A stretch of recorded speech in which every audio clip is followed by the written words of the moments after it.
ओम शांति। आज का विषय आज की मुरली से है। आज बाबा ने मुरली में मेजॉरिटी पोर्शन जगदम्बा जगत माता की महिमा बताई है भक्तों के द्वारा और उनको प्रेरणा भी दी है। ये सभी जो महिमा है ये पुरुषार्थ की यादगार है। सारी बात संगम की है। जगदम्बा कैसे बनी? जब स्वयं परमपिता परमात्मा इस पुरानी दुनिया में अवतरित होते हैं तब जगदम्बा को रचते हैं। जगदम्बा ब्रह्मा की बेटी है। तो ये तो बहुत बड़ा टाइटल है, बहुत बड़ा रूहानी धंधा है। सारी मनुष्य सृष्टि की माता बनना अर्थात उनकी आध्यात्मिक पालना करना। तो ये तभी रियलाइज़ होता है आत्मा को जब स्वयं परमपिता परमात्मा ऑलमाइटी अथॉरिटी प्राण प्यारे बाप दादा ये कहते हैं कि मेरे बच्चों की श्रीमत पर पालना करो। तो ये उनकी अथॉरिटी है।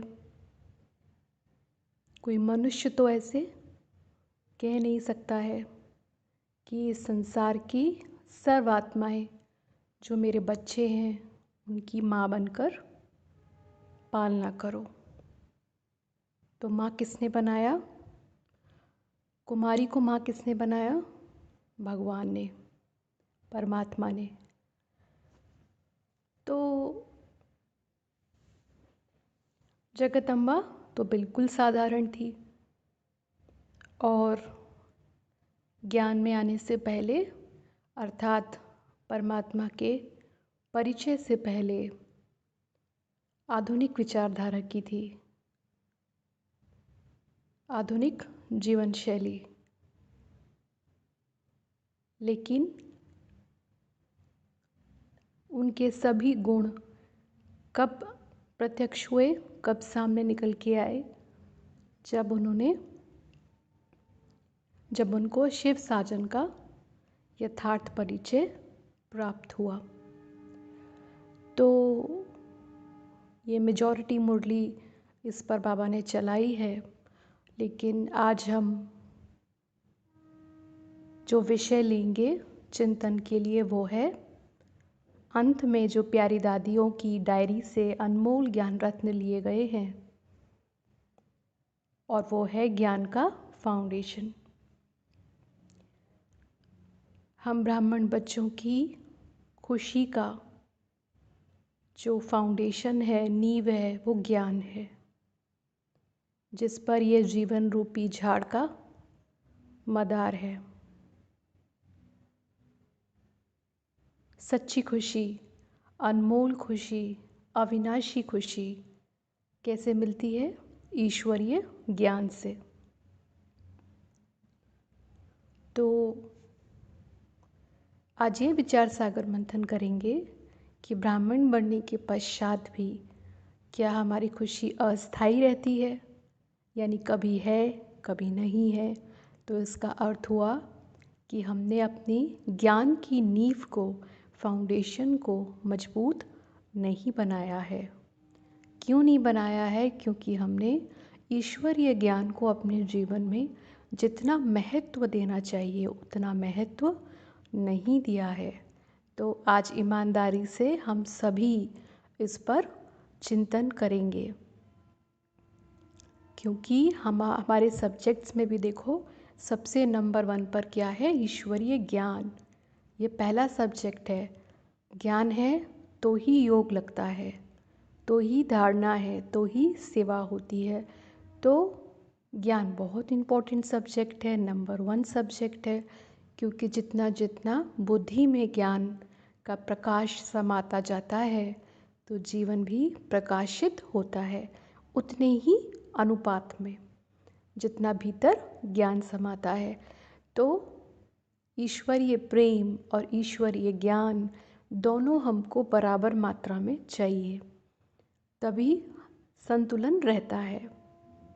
अगर सिर्फ हमें बाबा से प्यार है, ज्ञान की फाउंडेशन कमज़ोर है, तो जीवन की परीक्षाओं में हम पास नहीं हो सकेंगे, क्योंकि परिस्थितियाँ कभी भी एक जैसी नहीं रहेंगी। परिस्थितियाँ आएंगी और जाएंगी, तो उनको तो आना है, तो जाना भी ज़रूर है, लेकिन अपनी स्थिति जो है वो हिल जाएगी।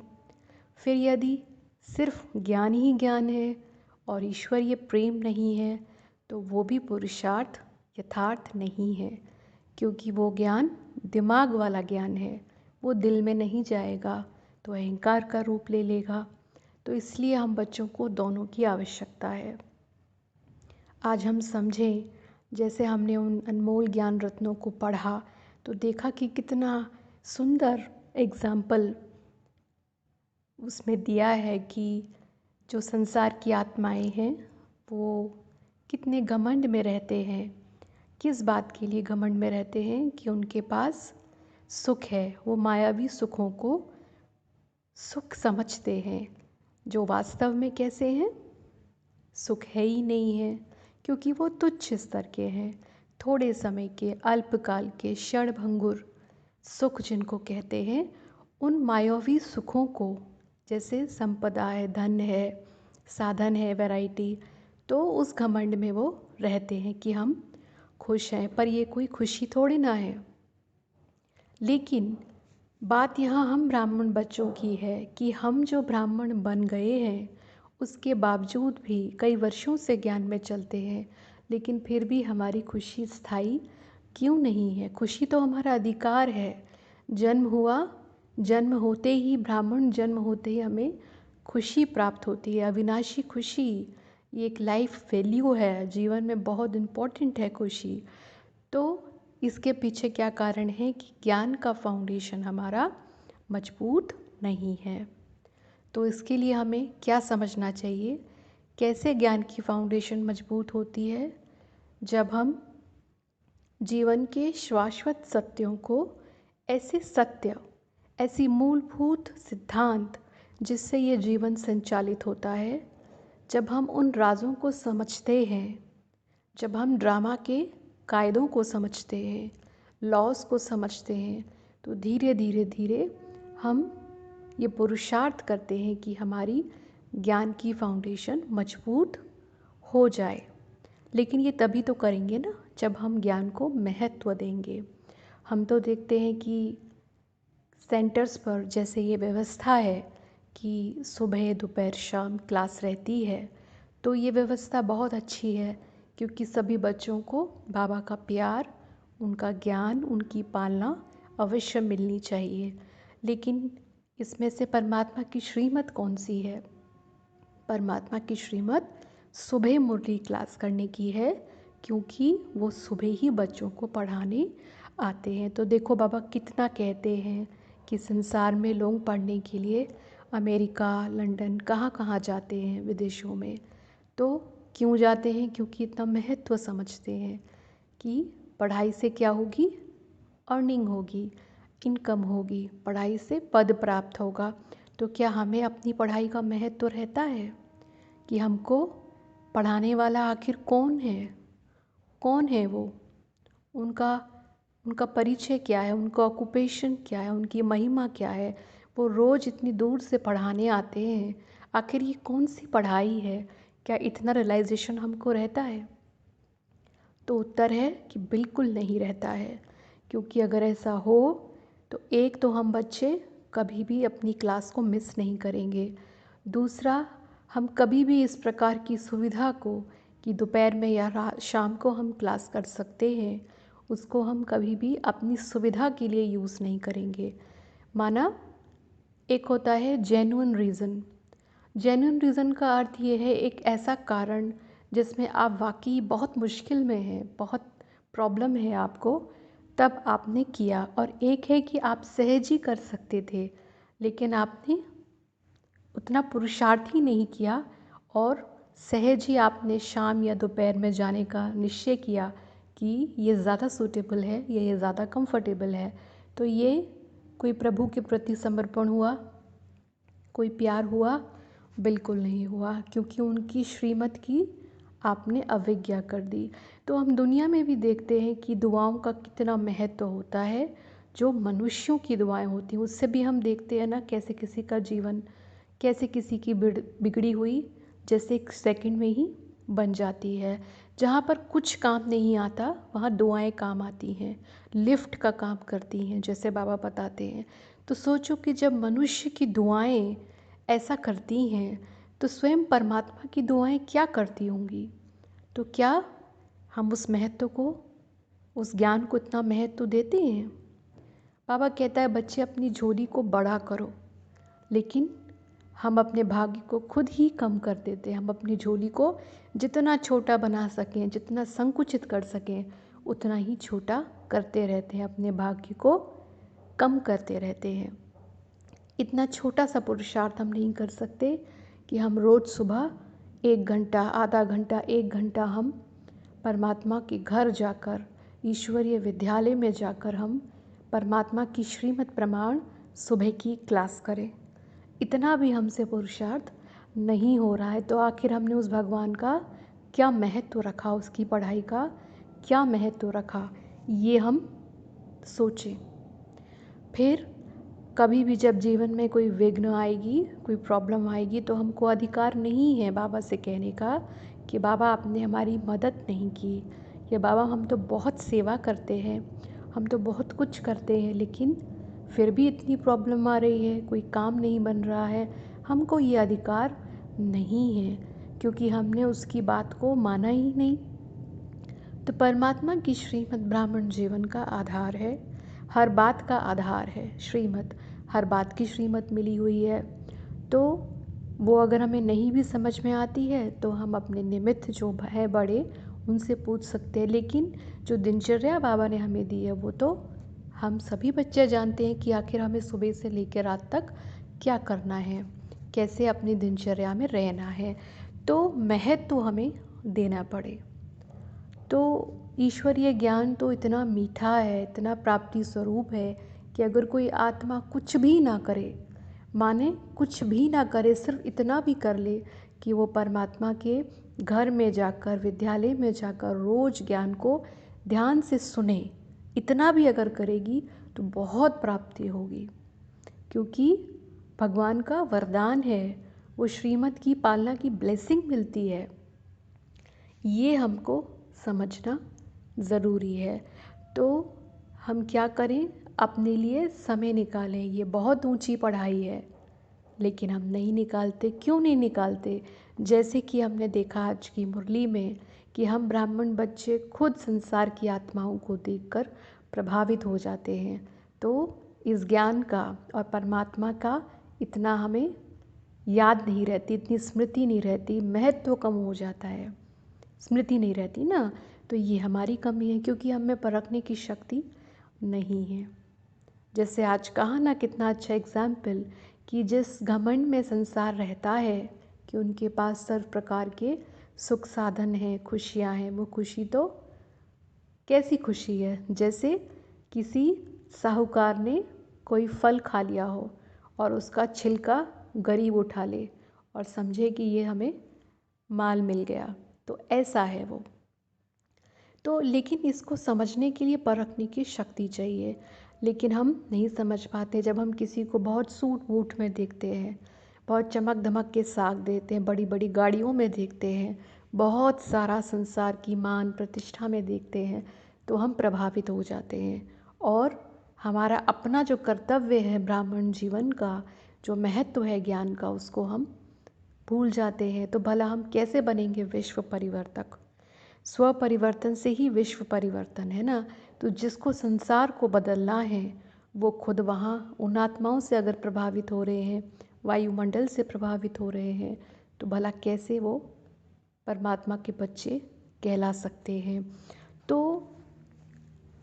ये अंदर से अनुभूति, रियलाइजेशन होना चाहिए कि संसार में जो भी चमक दिख रही है, जो रोशनी आपको दिख रही है, जो पॉम्प एंड शो है माया का, साइंस का, टेक्नोलॉजी का, बहुत सारे एडवांसमेंट्स का और बहुत पद प्रतिष्ठा का, सम्मान का, जो ये कलयुगी दुनिया का है, ये कुछ भी नहीं है। इसके पीछे सिर्फ अंधकार है।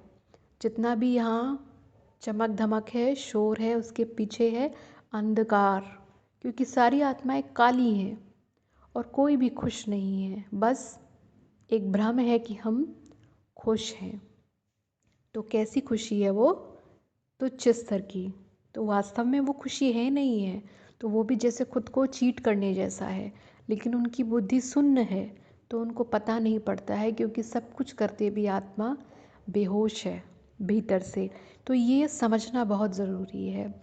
जैसे अभी एक बात हमको याद आती है कि थोड़े समय पहले लता मंगेशकर जी ने शरीर छोड़ा, तो कितने लोग भावुक हुए, क्योंकि उन्हें बहुत मानते होंगे या जो भी है।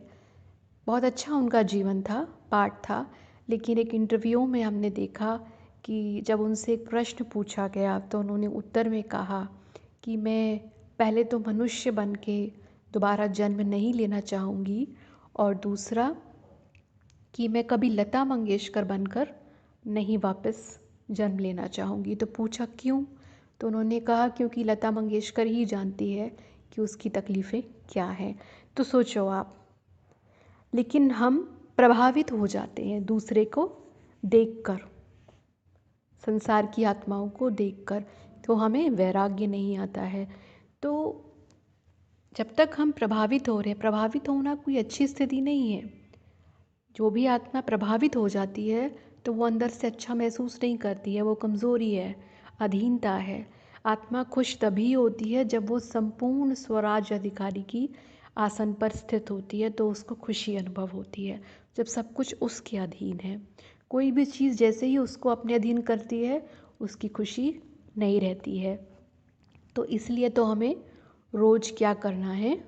अपने को ज्ञान से भरना है। अपनी बुद्धि को रोज़ हमें भरपूर ज्ञान का भोजन देना है। तो बुद्धि तंदुरुस्त होती जाएगी, प्रकाशित होती जाएगी, तो जीवन प्रकाशित होता जाएगा।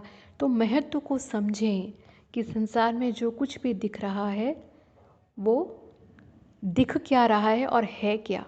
इसके लिए हमें ये आवश्यकता नहीं है कि हम जाके एक एक के घर में जाकर देखेंगे, एक एक का इंटरव्यू लेंगे कि अच्छा आप कैसा फील करते हैं। मुरली में बाबा सब बता रहे हैं, दुखधाम सुखधाम, ये दो एक्सट्रीम वर्ल्ड है। एक्सट्रीम मतलब अगर दुखधाम है तो वहाँ सुख हो नहीं सकता है, ये लॉ नहीं है। 0.1% भी नहीं हो सकता है। ये हमको समझना है। जो भी सुख हमारे पास है वो इसलिए है क्योंकि हम संगम पर आ गए हैं, बाबा की छत्र छाया के नीचे आ गए हैं। इसी तरह सुख धाम है तो वहाँ फिर दुख का नामो निशान नहीं हो सकता है। ये हमको समझना है। तो अगर हम समझेंगे तो हम लोगों से या वस्तुओं से या साधनों से या किसी के पद प्रतिष्ठा से प्रभावित होना छोड़ देंगे, और हमें सदा अपने कर्तव्य की स्मृति रहेगी, हमारी खुशी सदा स्थायी रहेगी। फिर हमें ये शक्ति आएगी कि हम किसी दूसरे के संग से या वायुमंडल के प्रभाव में नहीं आएंगे। तभी तो हम बाबा का काम कर सकेंगे ना। बाबा का काम करने के लिए अति आवश्यक है कि हम पर किसी भी चीज़ का प्रभाव ना पड़े। तो इसलिए हमें ज्ञान की फाउंडेशन को मजबूत करना है, बहुत मजबूत करना है, और तभी हम सदा अतीन्द्रिय सुख की अनुभूति कर सकते हैं। परमात्मा के प्यार की अनुभूति, इतना खूबसूरत एहसास जो दुनिया में कहीं है ही नहीं है, क्योंकि भगवान के प्यार में बहुत हीलिंग है, सारे दुख दर्द को भूल जाने वाली बात है, और बहुत शीतलता है, वो हम खुद ही अनुभव कर सकते हैं इंडिविजुअली।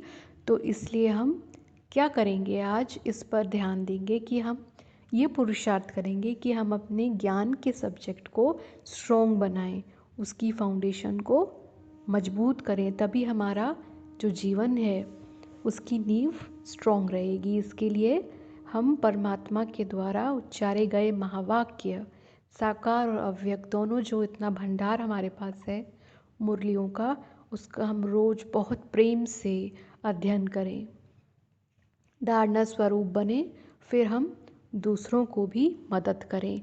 तो ये हमें ध्यान रखना है। हमें एक तो स्व के लिए तो पढ़ना ही होता है, लेकिन इसके साथ साथ हमें जब बाबा की बात को समझाने के लिए भी मेहनत करनी पड़ती है।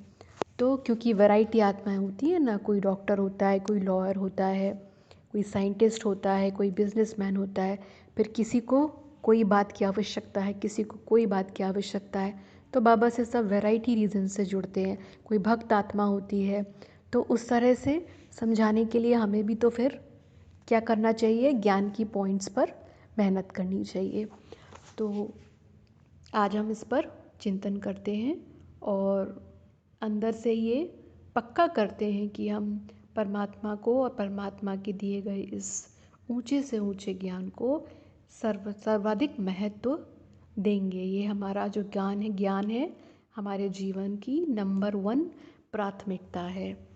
जैसे कोई अंधा हो तो उसके लिए रोशनी का क्या महत्व है, ऐसे ही हम ब्राह्मण बच्चों के लिए मुरली का महत्व। अगर मुरली नहीं होगी तो हम भी अंधे हो जाएंगे।